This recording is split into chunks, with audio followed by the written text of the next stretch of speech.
on YouTube? It's your boy Dan, aka aDrive. Bringing you guys our Week 5 team builder and pregame press conference here for the NPA. The Minnesota Vikavolts are taking on Joedor, coach of the Seattle Seakings. Now, I think Joedor is 3-1 so far this season. We are 2-2 after a nice win last week over Jerry Oak and the LA Landers. Came down to the wire there, but we were able to keep control of that match and pick up a W behind Infernape, which was quite nice there, picking up some kills at the end with our priority. But this match is looking pretty tough. Like I said, Joedor's got a pretty solid team. Very interesting team. Definitely not a team that I could see myself using personally, but I can see how it could be effective. So let's run through it. He's got a Landorus Therian form, very high attack stat. Obviously, that Intimidate ability typically is run through a number of different sets. Mostly, you see Dual Dance, like Rock Polish, Swords Dance, or you'll see like Scarf, or I'll see like a Rocky Helmet, kind of defensive variant. So he's got a couple different options there. He's got a Togekiss, of course, very, very difficult Pokemon to beat because of its Serene Grace ability. If he runs like a Choice Scarf Togekiss, that could be really hard for my team. But it's really, really good Pokemon, just good bulk in general, good fairy typing. He's got the Metagross, of course, very bulky. We faced a Mega Metagross earlier in the season. Metagross itself is a little easier to deal with. Does have that priority Bullet Punch, which could be annoying and serve as a pretty good response to things like Ninetales, so we do have to be careful there. He's got Typhlosion, 100 base speed, hard-hitting Pokemon, often seen with either a Choice Specs or Choice Scarf because of that Eruption, but if you get those hazards up, it can really hinder its ability to function. Hitmonlee, which is his newest pickup. He dropped a Oranguru and picked up Hitmonlee, and that was active for this week. So Hitmonlee, of course, mostly known for its normal gem fake out shenanigans, being able to activate that Unburden ability and be incredibly fast. But I do have a couple Pokemon on my team that can handle Hitmonlee relatively well. He's got a Cryogonal. I think that's his only Rapid Spinner. He's got defogging options through Togekiss, but Cryogonal is really only his Rapid Spinner. 105 base speed, relatively hard hitting because it's pure Ice type, but it's just so frail on the physical side, so it pretty much dies to almost anything there. Mega Sableye, of course, a Pokemon I'm very, very familiar with. I used Mega Sableye extensively in the NPA last season and in the GBA in Season 4. Brought it to the championship. It's a Pokemon I know very well. Calm Mind Mega Sableye is very scary, and it actually matches up well against my team. So if he does bring a Calm Mind variant, that could be problematic. Any other variant of Sableye isn't that scary. Like if he brings like Will-O-Wisp, Knockoff, Recover, that kind of stuff, then I'm less concerned about it than I would be if he brought the Calm Mind variant, which is what most people run. So I don't know, Sableye is one of those Pokemon that like you really have to have an opportunity to set up, and if you find that window, you can sweep with it. If you don't find that window, it can sometimes be not the greatest Pokemon. So it really depends, but it could be annoying, and it does keep me from setting up hazards. He's got the Rotom Wash, obviously a very bulky Pokemon, one of the most known OU Pokemon, of course, just very versatile, but it pretty much does one thing. I mean, you're normally gonna, it could run like Scarf, it could run Specs with Trick, it does a couple things, but for the most part, it's gonna be Hydro Pump, Volt Switch, maybe Thunderbolt, Will-O-Wisp, Pain Split, Trick. I mean, those are, it's got a pretty limited move pool in terms of what it usually uses. He's got the Breloom, of course, Spore, Mach Punch, Priority, Bullet Seed, could be the Poison Heal variant. Hits relatively hard because it's got a good attack stat, but relatively slow as well, and not the best bulk. Zydog, of course, Zygarde 10%, 115 base speed, very fast, and can be annoying because it can set up on you and put in some work, so you gotta be careful around Zydog. I don't know too much about it other than it's very similar to the Zygarde, just frailer and faster. So last but not least, Drapion, which I do think he might bring. Drapion, very bulky, only with one weakness, obviously to ground types, so we have to be kind of careful there, but Poison and Dark, he might be a little hesitant to bring it because of Crook, but yeah, so that's what I'm thinking. In terms of what he brings, I'm definitely thinking we're going to see the Landorus, the Togekiss, we're going to see the Sableye, I'm pretty sure. I'm thinking the Drapion, maybe Rotom, and maybe Metagross, or some sort of kind of combination between those. Seems to be what I think he's going to bring. So let's talk about our team and what we're going to bring this week. First thing we're going to be doing is bringing our Ninetales. Ninetales actually matches up relatively well. Blizzard, Moonblast, Aurora Veil, Nasty Plot. I would love to have Freeze Dry on this set, obviously for Rotom Wash, but with the Nasty Plot, we can take down the Rotom Wash. And the reason why I'm running Nasty Plot is for that Calm Mind Sableye, like I mentioned. Nasty Plot allows us to get a +2 boost, or a Sableye is going to be able to only get a +1 defense or special defense and +1 special attack boost with a Calm Mind. So we can essentially outboost the Sableye and knock it out with Moonblast. So that was kind of my thought process there. Normally, like I said, I would have loved to have Freeze Dry because it helps against things like Rotom, but at the end of the day, Nasty Plot, Moonblast does do a lot to Rotom.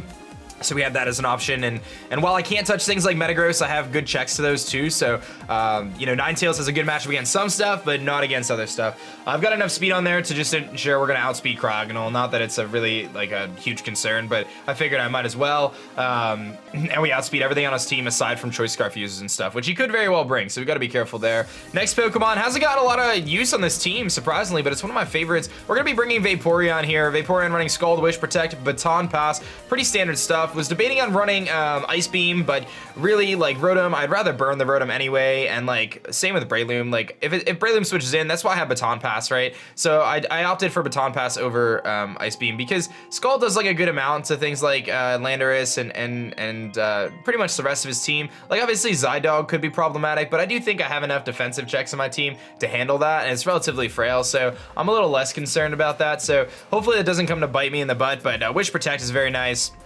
Being able to, like I said, get some momentum with Baton Pass could always be super useful.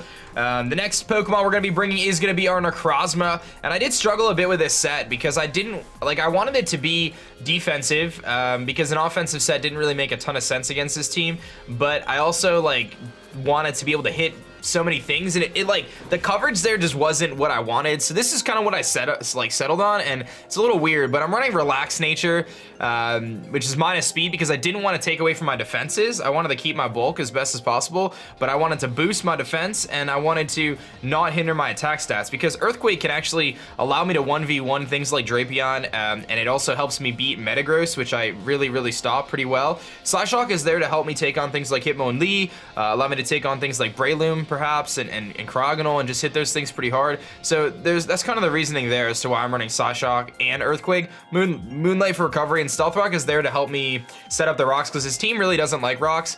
Oh, I'm sorry, I didn't realize that Hitmonlee's a spinner too. I failed to mention that earlier, but either way, his team doesn't really like rocks, like Togetic Togekiss, and obviously like Rotom gets worn down and Typhlosion, things like that. So getting rocks up could be pretty useful. I know he's got the Sableye, so I'm gonna have to be very picky about that. But we've got the Earthquake there. Unfortunately, I can't touch Sableye. Like, I wanted to run a Calm Mindset, but you know, the only move I could have really ran with that would have been like Dark Pulse, and then I get walled, and like I can't touch Drapion. So to me, I'd rather be able to take on Drapion than like be able to set up. So that was kind of the thought process there. Number 4 is gonna be our Shaman Meadow here.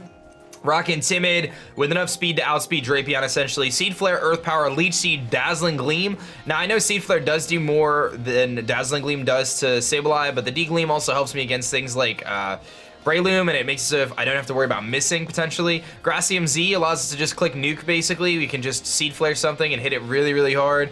Leech Seed is there for reliable recovery. If I think he's gonna make a switch out into like Togekiss or something like that, I can Leech Seed it and start to wear it down. Things like that could be really useful. And then, like I said, this thing is a great response to Rotom. It can obviously take hits from Landorus and Seed Flare. It can, you know, switch into a lot of different things. So I really like Meadow, and then of course that Earth Power for things like Drapion could prove to be very useful.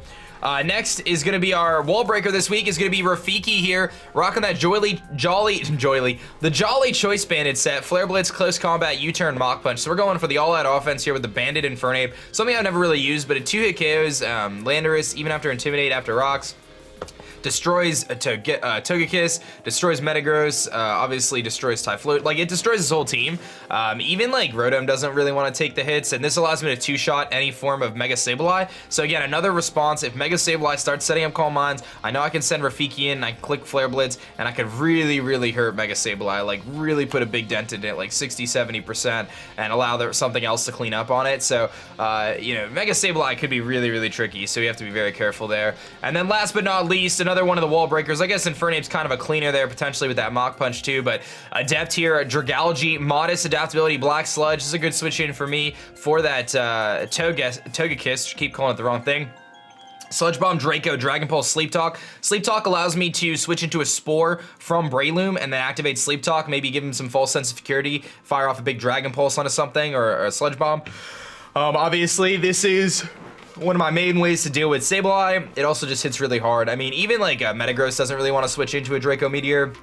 And if it does, that's okay. Necrozma switches in really easily, and I do have the Rocky Helmet on Necrozma as well. I don't know if I pointed that out, but that's to also get chip damage on Landorus U-turning, to hit off the, to weaken the Metagross. If he does have like a knockoff variant of, Sableye, I can do that, and I can also get some chip damage off on, Drapion. But either way, this thing is just meant to drop them. Dracos hit really hard with that adaptability, boosting his stab type moves like double power, and just hit really hard. So kind of a weird matchup for us. Hopefully we'll be able to pick up a win against Joedor and the Seattle Seakings. Hope you guys enjoyed our team builder here. Match will be up tomorrow. Get hyped for that. Show some love with that like button down below. Subscribe if you're new. That's gonna be it for me, guys. My name is Dan. I'm the coach of your Minnesota Vikavolts, and I'm gonna catch you guys later.